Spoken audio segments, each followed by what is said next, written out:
नमस्कार दोस्तों, लीजिए प्रस्तुत है कहानी मनचला।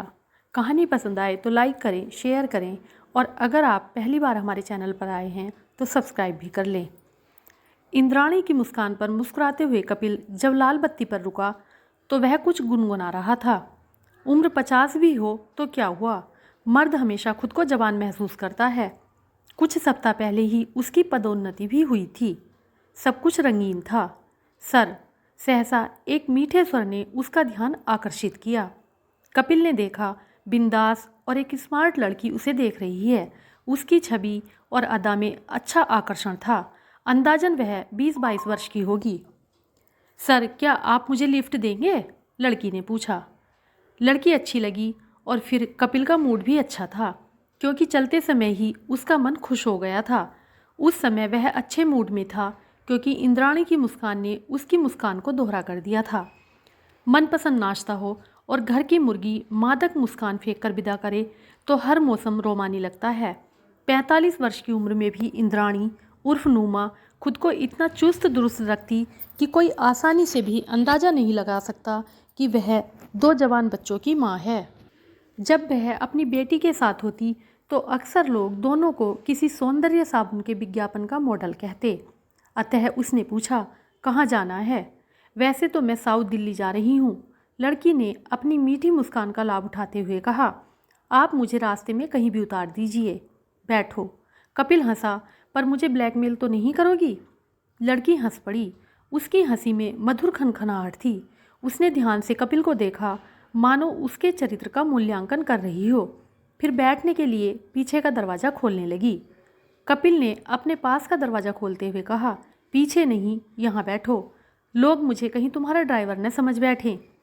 लड़की फिर हंस पड़ी और अगली सीट पर जल्दी से बैठ गई।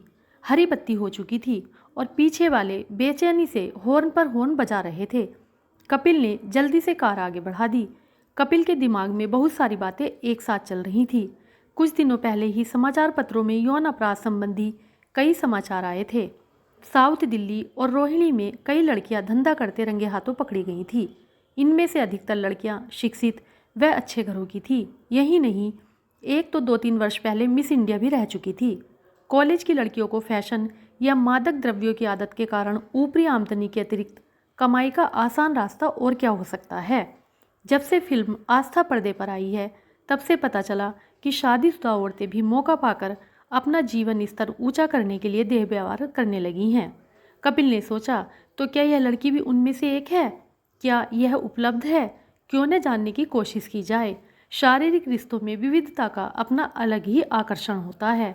टोह लेने के लिए कपिल ने पूछा, तुम्हारा नाम क्या है? मारिया, लड़की ने कहा। अच्छा नाम है, कपिल मुस्कुराया। पढ़ती हो? पढ़ती थी, पर अब कॉलेज छोड़ दिया है, मारिया ने नीचे देखते हुए कहा। क्यों? कपिल ने पूछा। पिता टीबी के मरीज हैं, नौकरी नहीं करते, मारिया ने कहा। और माँ को दमा है। छोटा भाई स्कूल में पढ़ता है। सारे घर की जिम्मेदारी मुझ पर आ पड़ी है। बड़े दुख की बात है। कपिल ने देखा, मारिया बहुत उदास दिखाई दे रही है। अचानक मारिया मुस्कुरा दी। सर, दुनिया है, सब चलता है, दुखी होने से क्या होगा? सो तो ठीक है, कपिल ने पूछा, पर फिर करती क्या हो? बस ऐसे ही, मारिया ने खिड़की से बाहर देखते हुए कहा। गुजारा कर लेती हूँ, कुछ न कुछ काम मिल ही जाता है। कैसा काम?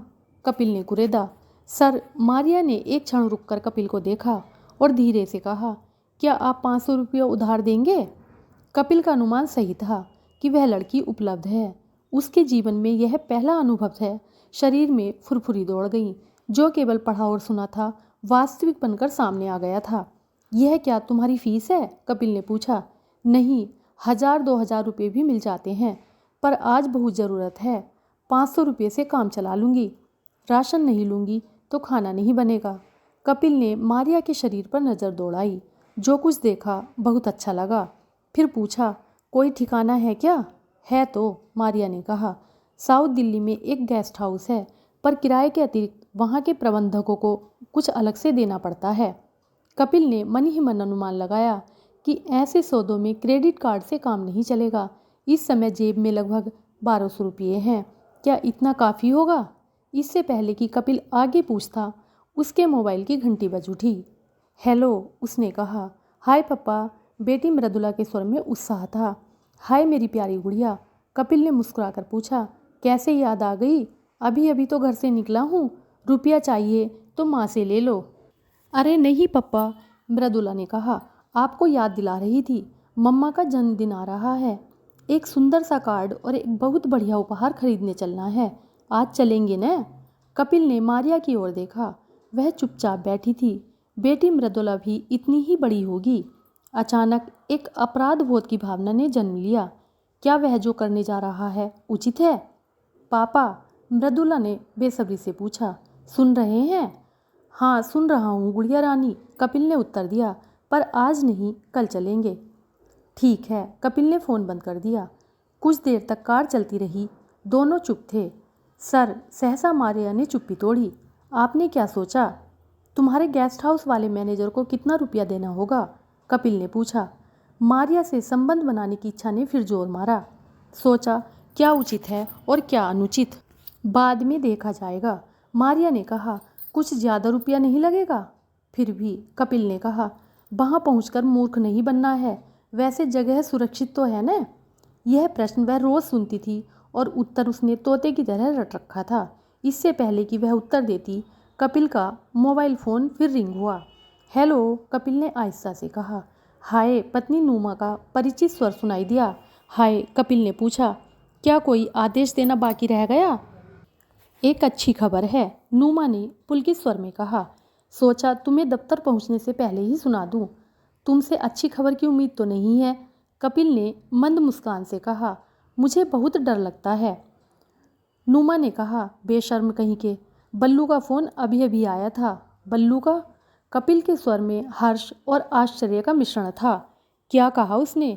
बल्लू यानी बलराम, उनका पुत्र सेना में कप्तान था और जोधपुर के पास सीमा पर तैनात था। नूमा ने गदगद कंठ से कहा। इस बार मेरे जन्मदिन पर अवश्य आएगा। 1 सप्ताह की छुट्टी मिल गई है। वाह, कपिल ने खुश होकर कहा। ठीक है, खूब जश्न मनाएंगे। सुनो, नूमा ने कहा। हाँ सुन रहा हूँ, पर जल्दी कहो, ट्रैफिक बहुत है। कपिल ने कहा। तो ठीक है, जब घर आओगे तभी कहूँगी। अब कह भी दो, कपिल ने कहा। बल्लू के लिए जो लड़कियां हमने चुनी है, उनके अभिभावकों से हम मिलने का समय ले लेते हैं। ठीक है, कपिल ने कहा। तुम जो ठीक समझो वहीं करो। अब फ़ोन बंद करता हूँ। कपिल ने फ़ोन बंद कर दिया और सोचा, इतना सुनहरा अवसर मिला है और सब बाधाएं खड़ी कर रहे हैं। खैर, दफ्तर भी फ़ोन करना है कि आने में देर होगी। इतना दुर्लभ अवसर चूकना नहीं चाहिए। तो फिर किधर चलना है? कपिल ने कहा। मुझे खेद है, यह फ़ोन बहुत तंग कर रहा है। मारिया ने मादक मुस्कान से कहा। तो फिर फ़ोन बंद कर दीजिए या बैटरी निकाल लीजिए। बहुत समझदार और चतुर हो, कपिल ने हंसते हुए कहा। बस एक फ़ोन दफ्तर में करना है ताकि बाकी समय चैन से गुजरे। इससे पहले कि कपिल दफ्तर का नंबर लगाता, फ़ोन बज उठा। अब कौन है? कपिल ने नाराज़गी दिखाते हुए कहा। हेलो सर, उधर से आवाज़ आई। मैं मनोहर बोल रहा हूँ। मनोहर महाप्रबंधक का निजी सचिव था। उसके स्वर में घबराहट थी। हाँ बोलो मनोहर, क्या बात है? कपिल ने कहा। जल्दी बोलो, मुझे एक ज़रूरी काम है, आने में देर हो सकती है। सर, आप तुरंत यहाँ आ जाइए, मनोहर ने जरा ऊंचे स्वर में कहा। मजदूरों ने साहब का घेराव कर रखा है और नारे लगा रहे हैं।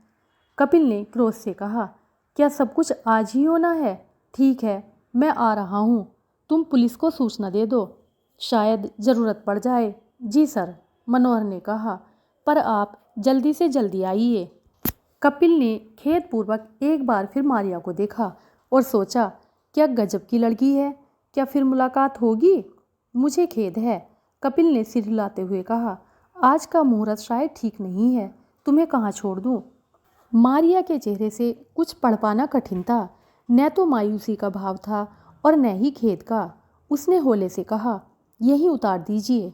कपिल ने कार सड़क के किनारे लाकर रोक दी तो मारिया ने दरवाज़ा खोला और बाहर निकल गई। 1 मिनट रुको, कपिल ने जेब से पर्स निकालते हुए कहा। लो, कुछ रुपये रख लो। 100 के नोट थे, जिन्हें न तो कपिल ने गिना और न ही मारिया ने। मारिया ने नोट हाथ में लेते हुए कहा। धन्यवाद, आप बहुत अच्छे हैं। अब कहाँ मिलोगी? कपिल ने पूछा। ऐसे ही किसी चौराहे पर, मारिया ने दोनों हाथ हवा में फैला दिए। फिर भी कोई टेलीफोन या मोबाइल नंबर तो होगा? कपिल ने पूछा। नहीं, मारिया ने सिर हिलाते हुए कहा, मेरा कोई फ़ोन नंबर नहीं है।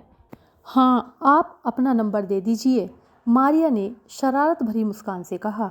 कभी कभी फ़ोन करती रहूँगी। कपिल की आंखों में चमक आ गई। सोचा, घर का नंबर देना तो ठीक नहीं होगा, मोबाइल नंबर नहीं, यह भी ठीक नहीं है, कहीं ब्लैकमेल ही न करने लगे। अपनी सुरक्षा की उतनी ही चिंता थी जितनी कि मारिया की संगति का आकर्षण। सुनो, क्या कल इसी समय इसी जगह मिल सकती हो? सर, कल को कौन जानता है, मारिया ने खनखनाती हंसी से कहा। कल इस राह से आप गुजरे और मुझे पहचाने तक नहीं? तो फिर कहाँ? कपिल हंसा। बहुत शरारती हो, कोशिश कर लीजिएगा सर, मारिया ने कहा और भीड़ में गायब हो गई।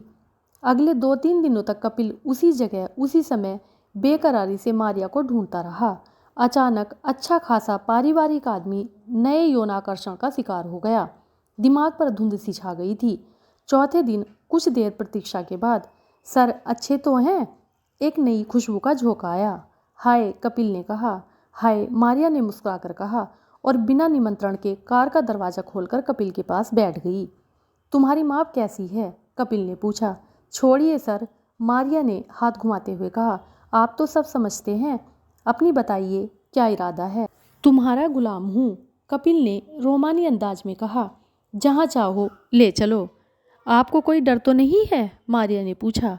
डर तो है, पर तुम्हारे ऊपर विश्वास करने के अलावा कोई चारा भी तो नहीं है। आप बहुत समझदार हैं, मारिया ने कहा और गेस्ट हाउस का रास्ता बताया। जब कार गेस्ट हाउस के आगे रुकी तो कपिल का मन गुदगुदा रहा था, पर दिल पहली बेवफाई के एहसास से कुछ अधिक गति से धड़क रहा था।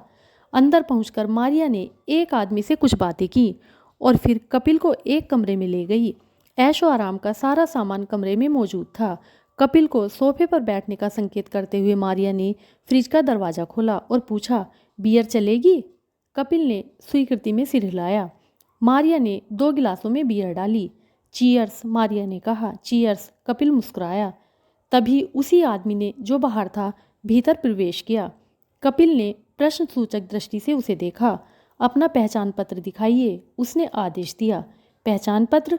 कपिल ने आश्चर्य से पूछा। क्यों? हमें यह देखना है कि आप पुलिस के आदमी तो नहीं हैं, उसने उत्तर दिया। पर मारिया जानती है, कपिल ने बौखलाकर कहा। मैं पुलिस का आदमी नहीं हूँ, आपको पहचान पत्र दिखाना होगा, उसने जोर देकर कहा। मेरे पास कोई पहचान पत्र नहीं है, कोई और सबूत होगा? नहीं, मेरे पास कुछ नहीं है, कपिल ने झूठ कहा। तभी एक दूसरे आदमी ने भीतर प्रवेश किया। उसके हाथ में कैमरा था। इनका फ़ोटो ले लो, पहले आदमी ने कहा। मैं फ़ोटो नहीं खिंचवाऊंगा, कपिल ने घबरा कर कहा। आपका मतलब क्या है? 20,000 रुपया चाहिए, उसने कहा। मेरे पास रुपये नहीं हैं, कपिल ने कहा। कोई बात नहीं, उस आदमी ने शांति से कहा। कपड़े उतार लेते हैं मारिया, चलो अपना काम करो। कपिल ने घबरा कर कहा। ठहरो, मैं रुपया देता हूँ, पर इतने नहीं हैं। कितने हैं? मेरे पास ब्रीफकेस में है और ब्रीफकेस कार में है। अपना पर्स और घड़ी दो, उस आदमी ने कहा। कपिल ने चुपचाप पर्स में से रुपये निकाल कर दे दिए, फिर घड़ी उतार कर दी। उसकी सांसें तेजी से चल रही थी। साहब के साथ जाओ, उस आदमी ने मारिया से कहा, और ब्रीफकेस लेकर आओ। होशियारी मत करना, मुन्ना साथ जा रहा है, हमें रुपया वसूल करना आता है।